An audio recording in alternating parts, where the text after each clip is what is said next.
উনি কিন্তু ওনার স্বামীর জন্য কম করে নাই, উনি কিন্তু ওনার সন্তানের জন্য কম করে নাই, স্বামীর সংসারের জন্য কম করে নাই। এখন কিছু করার ক্ষমতা শেষ, সব শেষ।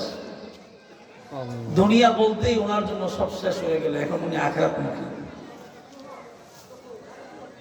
ওমর ফারুক ভাই আমাদেরকে যথেষ্ট সম্মান করে, দেখলে সংবাদটা শুনে তো আমিও আশ্চর্য হয়ে গেছি। আজকে চলে গেছে ওনার বিবি। আল্লাহর হুকুম ছাড়া তো কিছু হয় না। তবে পুরুষের জন্য সবচেয়ে কষ্ট হলো আগে যদি বিবি মারা যায়, এটা মারাত্মক কষ্ট। আবার বিয়া করলে দোষ হয়, তো এবারটা চোখ বলে না বিয়া করলিস, তোর মাথা খারাপ বেটা। স্ত্রী যে খ্যাতমতরা করতে পারে ছেলের বউটা পারে না, কথা কয় ঠিক কিনা জোরে কর। স্ত্রী যে খ্যাতমত স্বামীর করতে পারে ছেলের বউ যতই ভালো হোক ওই খ্যাতমত কোনোদিন পারে না। কোরআন হাদিসের কথা বুঝে শুনে সমালোচনা করে আন্তাজি কথা কবরের চোখ বলো না লেগে বিয়ে করে দিয়েছে। একজন পুরুষ ইসলামে অধিকার দিছে কমপক্ষে এক সময় 4টা বিবাহ করতে পারে। আচ্ছা বলেন তো এই অধিকারটা কেন দিল? কেন দিল? নবীজি যখন নবম বিবাহ করেন, খুব খেয়াল করেন, নবীজি যখন নবম বিবাহ করেন তখন আয়াত নাজিল হয়, হে আল্লাহ রাসূল আপনার উম্মতকে বলে দেন তারা যেন 4-এর অধিক বিবাহ না করে, মানে একসাথে। আর একটা পর একটা মরলে এরকম 100 বিয়ে করতে দেবে, অসুবিধা নেই যদি আর মরতেই থাকে।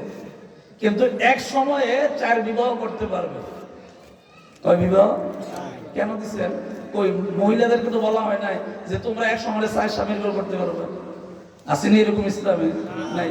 কেন দিচ্ছেন? এগুলোর অনেক কারণ। এই কথা বলে আমার মূল ওয়াজ নষ্ট হয়ে যাবে। এর ভিতরে একটা কারণ হইল আল্লাহ তাআলা পুরুষের যতটুকু যৌবন চাহিদা দিচ্ছেন এটা মেয়েদেরকে দান করে নাই। মেয়েদের যৌবন আসর আগে, চলে যাওয়া খুব আগে, তাড়াতাড়ি। এটা আল্লাহ, এটা সৃষ্টির রহস্য। এটা কার রহস্য? সৃষ্টির রহস্য। এই জন্য একজন পুরুষ লোক যদি তার কয়েকটা ক্ষমতা থাকে, তার যৌবন ক্ষমতা, অর্থ, বিবেক, তারপর প্রথম স্ত্রীর মানে অর্ডার নেওয়া, এই বিভিন্ন রকম অনেক কথা আছে, তারপর কি করতে হবে। এই জন্য কোন পুরুষের স্ত্রী মারা গেলে কিছু করার নাই, আল্লাহর হুকুম। তবে এটা পুরুষের জন্য খুবই কষ্টকর, ঠিক কিনা? খেয়াল করবেন, আরো খেয়াল করবেন, আমার কথাগুলি আবার ডাইনে বামে নিন না, খেয়াল করবেন। একটা মুরুখ আমি কিছুদিন আগে রাস্তার পাশে দেখছি, বাচ্চা লইয়া হাঁটতে, হঠাৎ করে একটা কাক আসছে। কাক আসছে পরে মুরুখটা তাড়াতাড়ি করে বাচ্চাটিকে ডাক দিয়া পাখার ভিতরে এইভাবে নিয়ে একবার চুপ হয়ে দাঁড়ায় রয়েছে, যেমন কাকে বাচ্চা না নিতে পারে। এটা কি বাবা দ্বারা সম্ভব?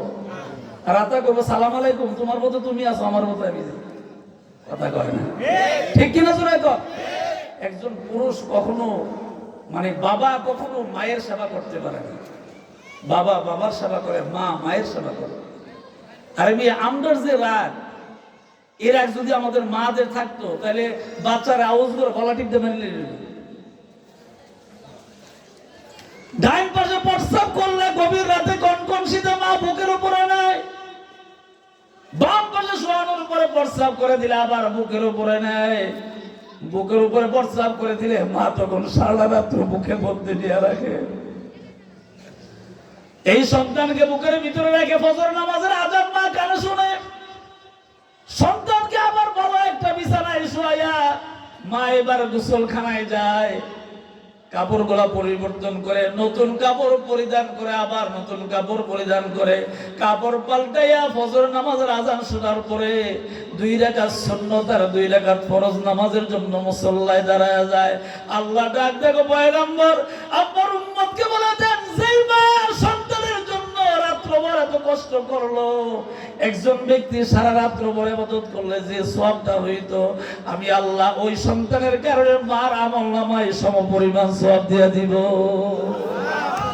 এর নাম মা, এর নাম। আমাদের প্রধান বক্তা জয়নগর চলে আসছেন, আলহামদুলিল্লাহ বলবেন না? মাত্র কয়েক মিনিট চলে আসবে। আমি বলছিলাম এটা অনেক বড় ওয়াজ, সময় নাই, কারণ আমি জিমে যাই, বড় বক্তাতে আমার পরে এটা এলাকাইতে, দূরে গেলে আবার থাকে না, এলাকায় এলাকায়। বান্দার হক। আল্লাহর হক হইলো আল্লাহ যেইভাবে বলছেন চলার জন্য এইভাবে চলা। বান্দার হক হইলো ওই যে আমাদের দেশে সিস্টেম তো খুব খারাপ, মানুষ মৃত্যুর পরে জানাজার লাশ রাখা এমন বক্তব্য দেয় মানুষ বিরক্ত হয়ে যাবে। কথা কোন এখানে যেহেতু আমরা বাংলাদেশের মানুষ সামাজিকভাবে আবদ্ধ, এটা আবার অন্য দেশে নেই।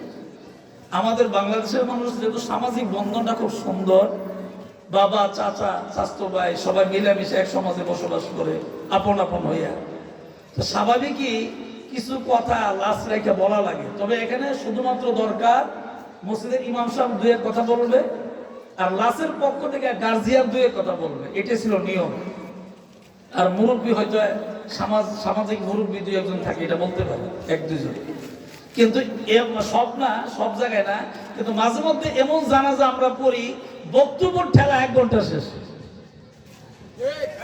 ঠিক কিনা চলে না? এত বড় লম্বা বক্তব্য রসুল নিষেধ করছে। রসুল বলছেন যে তাড়াতাড়ি জানাজার নামাজ দিয়ে তাড়াতাড়ি কবরে পাঠায় দাও, কারণ সে দুনিয়াতে যতক্ষণ সময় থাকবে এর ভিতরে যত ওয়াক্ত নামাজ চলে যাবে এটার জন্য আল্লাহর দরবারে জবাব দেওয়া হবে। হ্যাঁ, তবে এর শর্ত আছে। শর্ত হলেই মনে করেন মারা গেছে বিদেশ, মারা গেছে ঢাকা, লাশটা আনার সময় লাগতে পারে, ঠিক কিনা জোরে করুন। ওইটা ওই মানে উজুরের মধ্যে কোনো মাসালা নাই, উজুরের ভিতরে কোনো কি নাই, মাসালা নাই, উজুরের ভিতরে কোনো ফতোয়া নাই। 3 মাস পরও আসতে পারে বিদেশ থেকে।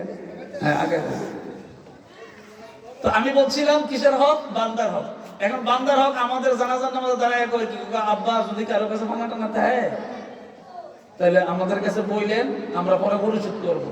আমি আমার জীবনে এমনও জানাজা দেখছি পুঁতে দাঁড়ায় এরপরে আর খবরও হয় না।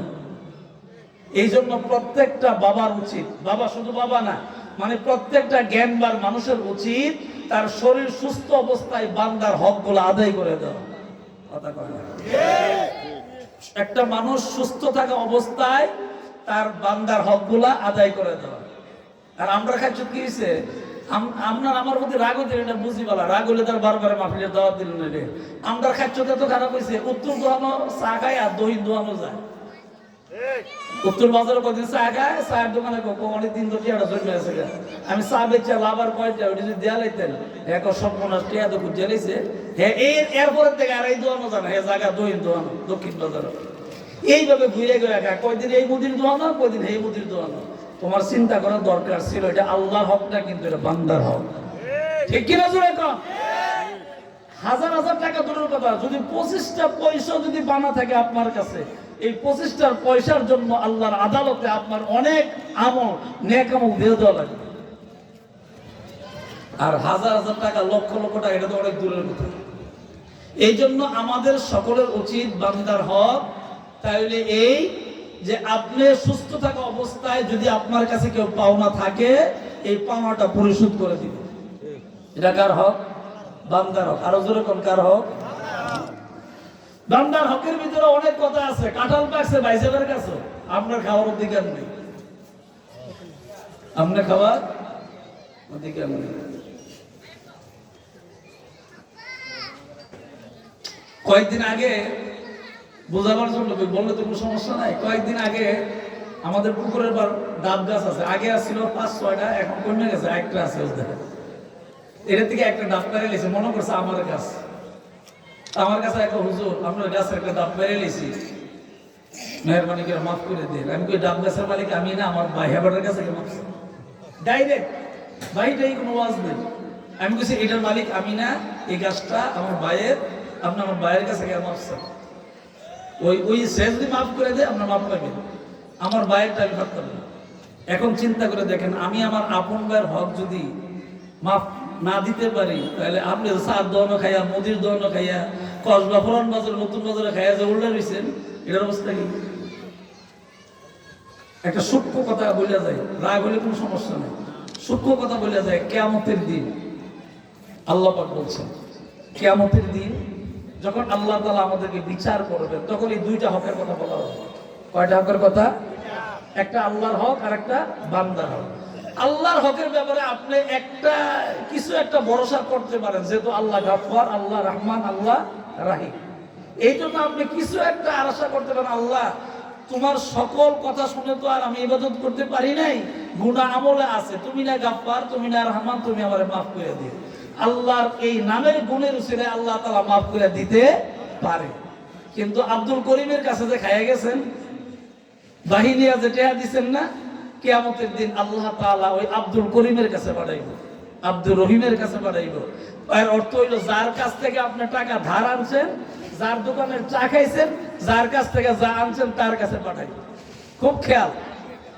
তখন ওই পাওনাদার বলবে যে আমার কিয়ামতের দিন টাকার দরকার নাই, আমার কিয়ামতের দিন এইরকম পাওনার দরকার নাই, তবে আমি যেটা পাইলাম এর পরিবর্তে কিছু আমল, নেক আমল দিয়ে আমার। সুবহানাল্লাহ কইবেন না? আমি যেইটা পাবো তোমার কাছে ওই পরিমাণ আমার কি দাও, নেক আমল দাও। এখন নেক আমল দিতে দিতে দিতে দিতে ভাইসাবের নেক আমল আর থাকবে। আল্লাহ তখন ডাক দিয়ে বলবেন, এই জাহান্নামের ফেরেশতারা 70,000 শিকল নিয়ে তার কাছে আসে। 70,000 শিকল নিয়ে তখন আসবেন। وسيق الذين كفروا إلى جهنم زمرا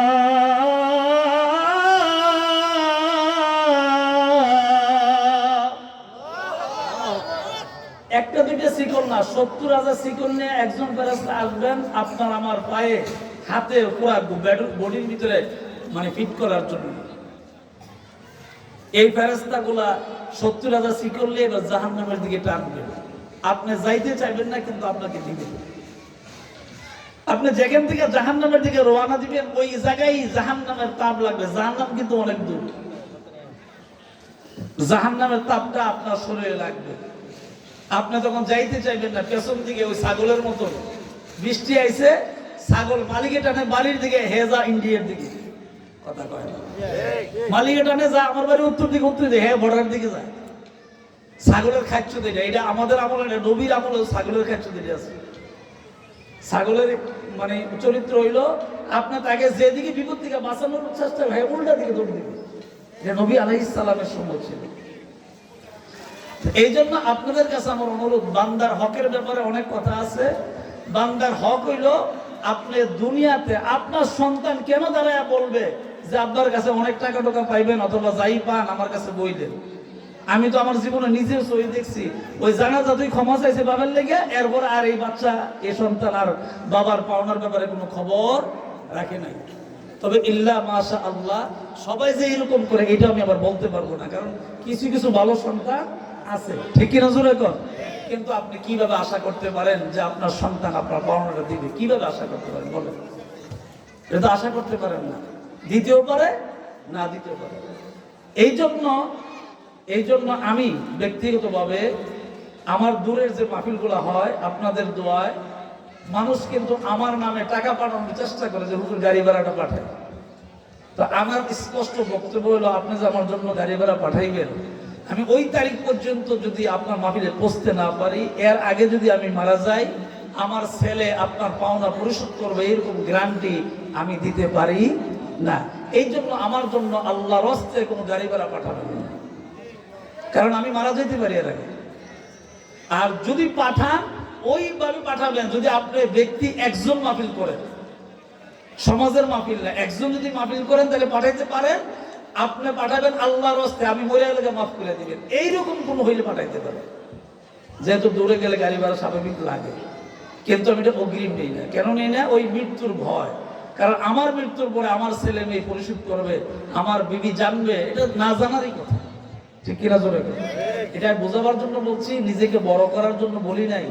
কারণ আমি আমার জীবনটা এইভাবে চালাইছি, আমার আব্বা যেভাবে চলতো, আমি আব্বার মতন হইতে পারি নাই, কিন্তু চেষ্টা করি যে আব্বার ভালোবাসা যেইভাবে মানুষের ভিতরে ছিল, আমি এই ভালোবাসাটা দিয়ে দুনিয়া থেকে যাইতে পারি।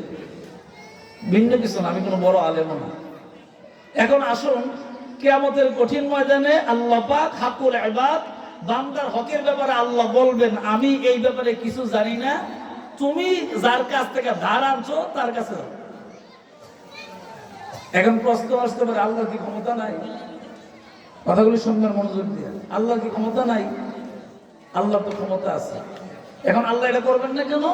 আল্লাহ যদি কোনো বান্দার হক মাফ করে দেয়, তাহলে হকের যে একটা ইনসাফ আছে, হক যে আছে, এটার উপর একটা জুলুম হবে। এই জন্য আল্লাহ পাক জুলুমকারী নন। সুবহানাল্লাহ বলেন।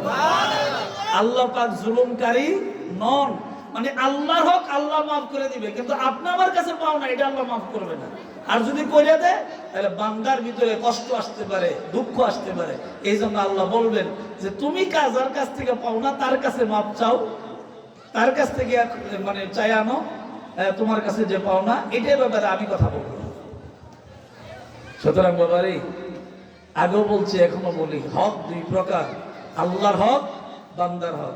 এই দুইটা হক মারাত্মক ব্যাপার। হাসরের ময়দানে খুব খেয়াল করবেন, হাসরের ময়দানে আল্লাহর কসম, স্টেজ এই কোরআন শরীফ সামনে, কোরআন সাক্ষী, আল্লাহর কসম, হাসরের দিন আল্লাহ ছাড়া, নবী ছাড়া আর কেউ আপনার সামনে আসবে না।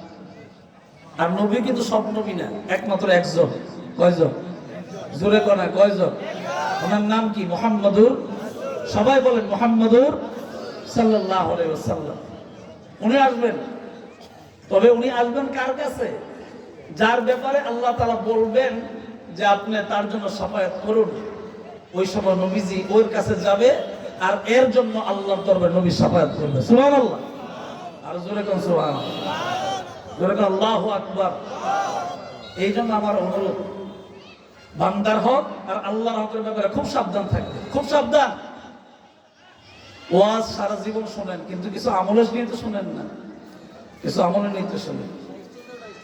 আমি বোঝানোর জন্য আরো বলি, আমি বর্তমানে কুঠি চৌমনি বাস স্ট্যান্ডে জুমার নামাজ পড়াই, 3 মাস চলছে। কুঠি বাস স্ট্যান্ড মসজিদে জুমার নামাজ পড়াই। আমি গতকালও যখন দিনের বেলা আমি যাইতেছিলাম, বাস স্ট্যান্ডের বাসের মালিক বাড়ি শাহপুর, হ্যাঁ স্লোগান দেন, সমস্যা কি?